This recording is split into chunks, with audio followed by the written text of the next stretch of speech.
Tout devrait être rendu aussi simple que possible, mais pas plus simple.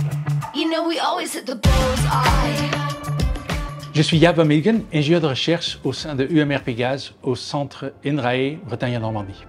Mes recherches consistent à tenter de décrire par des équations mathématiques comment l'animal répond à l'apport des nutriments, en termes de croissance, en termes de développement. Et en fait, les sécrétions sont tout de suite au niveau du Vmax, ça fait quelque chose comme ça. Ouais. C'est d'abord réfléchir aux structures pertinentes qui peuvent représenter l'animal dans son ensemble, c'est-à-dire les masses des protéines, les masses de lipides et les masses d'eau, et comment ces composantes interagissent entre eux. Bon alors Clément, il est comment Jaap? Eh ben Jaap, c'est quelqu'un qui m'a beaucoup apporté sur ma démarche scientifique, ma manière de travailler, tout en me laissant énormément d'autonomie dans mon travail au quotidien, et ça c'est vraiment super. Ça va, c'est bien démarré l'expérience sur les truies? On a commencé hier, là, c'est en cours. Les voilà, les truies de la manip. J'aime bien ça, jouer un peu avec la balance là. Oui. Maintenant, quand on voit ces systèmes-là, on peut mesurer la consommation des individus et aussi le poids de l'animal. Donc on peut suivre sa croissance au cours du temps.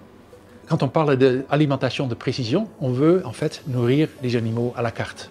Chaque individu a identifié, on estime son besoin en différents nutriments et on fait un mélange. Donc on a deux aliments, un aliment glucidique et un aliment non glucidique. Pour fournir l'aliment dont l'animal a besoin. J'ai développé surtout des modèles pour le porc en croissance, mais sur la modélisation, il y a beaucoup de similitudes entre espèces. Quelque chose qui est en train de se faire avec nos collègues dans d'autres unités, c'est de faire la même chose chez les volailles. C'est les mêmes principes qui sont derrière. L'animal veut devenir adulte. Il est comment Jaap? Ah, Jaap, c'est bien plus qu'un collègue. Et il a réussi un truc formidable, c'est qu'il a démystifié la modélisation.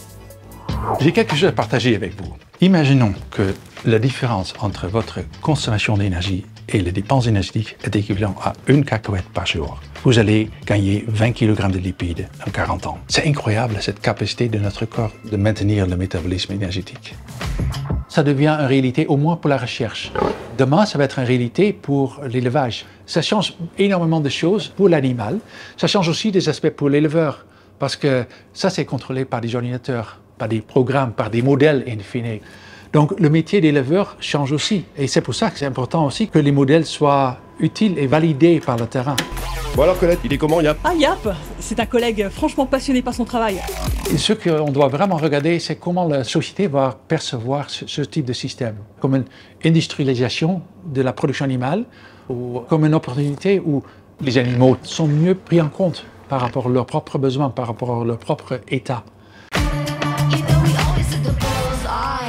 Je rêve d'un élevage en 2040 qui respecte les animaux, les éleveurs et les attentes de la société. Cet élevage, qu'on peut appeler élevage de précision, est basé sur des données et des modèles. Ces données sont issues des capteurs et des caméras qui mesurent les interactions entre individus, la consommation d'aliments ou d'eau, mais aussi le poids et la température corporelle des animaux. Ces données sont ensuite intégrées dans des modèles pour que l'éleveur puisse gérer la santé et le bien-être des animaux et pour nourrir ces animaux à la carte et pour diminuer les rejets d'azote et de phosphore dans l'environnement. Jaap, on a une surprise pour toi. Ah, merci. Bragg. Ah oui, ça c'est génial. Vous avez parlé avec ma femme. Ça c'est un projet qu'on va faire. Il n'y a pas de date encore indiquée, mais on va le faire. Avec ma femme, pour revoir Prague après. Oh, ça fait très longtemps qu'on était là ensemble. Super, merci.